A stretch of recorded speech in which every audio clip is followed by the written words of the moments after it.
Drive le Mag. Aujourd'hui, on parle de pics de pollution automobile. Eh bien, nous allons pouvoir découvrir qu'avec un petit peu de bon sens et quelques conseils, nous allons faire de sacrées économies en termes de consommation de carburant et c'est aussi très bon pour la planète.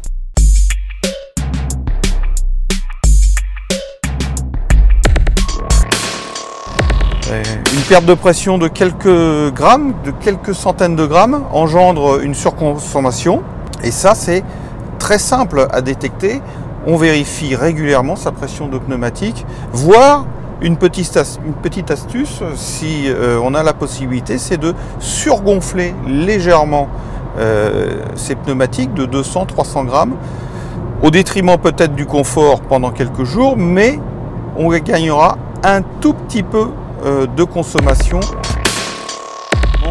Ne vous amusez pas à le faire lorsqu'on est dans des embouteillages d'une manière manuelle, dirais-je, puisque la technologie ne le permet pas et surtout vous allez à la fois surconsommer lorsque vous allez remettre le moteur en route et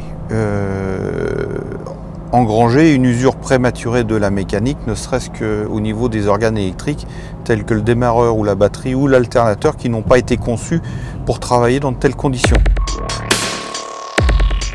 On s'imagine, et là c'est le cas, nous sommes à l'arrêt dans une file de bouchons, et bien la solution, la vraie règle pour optimiser cet espace qui va nous permettre de bénéficier d'une zone tampon, on la visualise par la vision du véhicule devant soi. On doit percevoir ce véhicule, les roues posées à terre. Là c'est le cas, on voit devant nous la camionnette et on imagine et on voit très bien les roues posées au sol. Ça va nous laisser environ 2 à 3 mètres de cette zone tampon qui va nous permettre dans les bouchons d'avoir une souplesse au niveau de l'accélération et une anticipation au niveau des manœuvres. Et si tout le monde fait ça, eh bien on va s'apercevoir que le phénomène de l'accordéon va disparaître naturellement grâce à cette petite zone de sécurité. Dès qu'on le peut, c'est plutôt souhaitable. Effectivement, on n'aura pas moins, pas plus de vitesse, mais on sera sur un régime moteur un petit peu moindre, donc une consommation limitée et surtout une action de moins à faire en termes de gestuelle derrière un volant. On a bien compris que première, deuxième, on avait déjà 2 actions à faire. Si on démarre qu'en seconde, eh bien, on n'aura qu'une seule action à faire. Donc, moins d'usure en termes de mécanique et surtout, en termes de sécurité, on aura plus de vigilance et on aura, évidemment, vous l'avez compris, les 2 mains sur le volant. On va utiliser également dans les ralentissements, dans les bouchons, dans les embouteillages, la faculté d'utiliser le frein moteur au travers de la coupure d'injection. La coupure d'injection, c'est quoi? Tout simplement, chaque véhicule maintenant possède un système d'injection, qu'il soit à motorisation essence ou diesel. Les constructeurs ont mis au point ce système qui permet, grâce à l'électronique embarquée, de détecter lorsqu'il y a un ralentissement, lorsque le moteur n'est plus en phase de traction du véhicule, mais c'est le contraire, ce qu'on appelle le frein moteur. Et bien lorsque cette situation est détectée, l'électronique va couper purement et simplement l'alimentation du moteur, l'alimentation en carburant du moteur, ce qui va avoir pour effet eh bien, de couper exactement, de manière très prompte, l'alimentation. Donc on ne va brûler que de l'air. On n'hésitera pas à faire 5e, 3e tout de suite, afin de forcer le moteur entre guillemets à ralentir le véhicule. Et grâce aux explications précédentes, on aura compris qu'on sera en coupure d'injection, on n'aura aucune consommation en termes de carburant. Deuxième point positif, c'est qu'en utilisant régulièrement cette technique, eh bien on va aussi limiter l'usure mécanique. C'est vraiment le moteur qui va travailler à la place des freins, évidemment en phase de ralentissement. Si on a besoin de prendre les freins pour une situation d'urgence, on n'appliquera pas cette technique.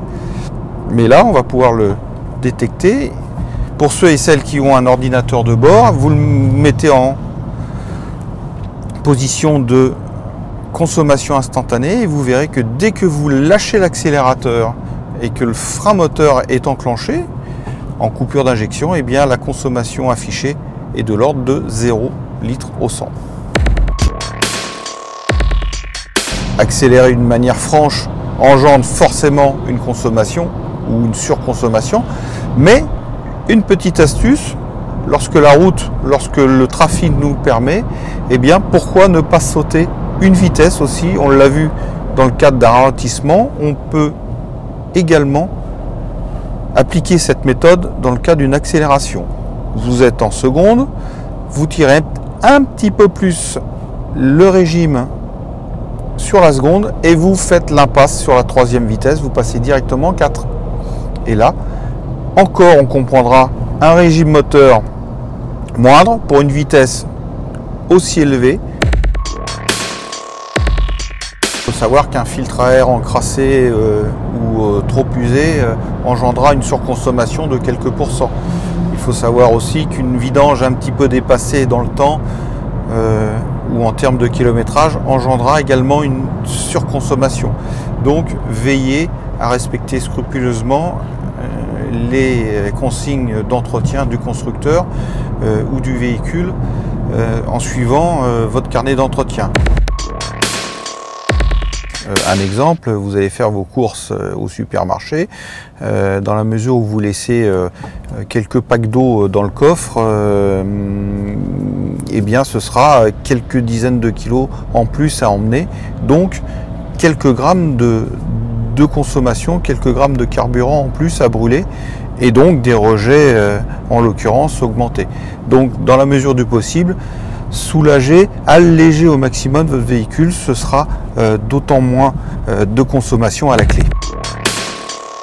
De ce périple, nous avons fait un petit tour, un petit trajet urbain et périurbain. Retour sur l'ordinateur de bord, consommation moyenne lors de ce périple 3 litres 100 au 100, 67 km de parcouru, une vitesse moyenne de 42 km/h et surtout ce qui est important, 18,6 km de parcouru sans consommation, je vous rappelle, grâce à la coupure d'injection avec l'optimisation du frein moteur. Résultat des courses, rouler d'une manière écologique, d'une manière souple, d'une manière éco-conduite n'est pas synonyme de se traîner sur la route.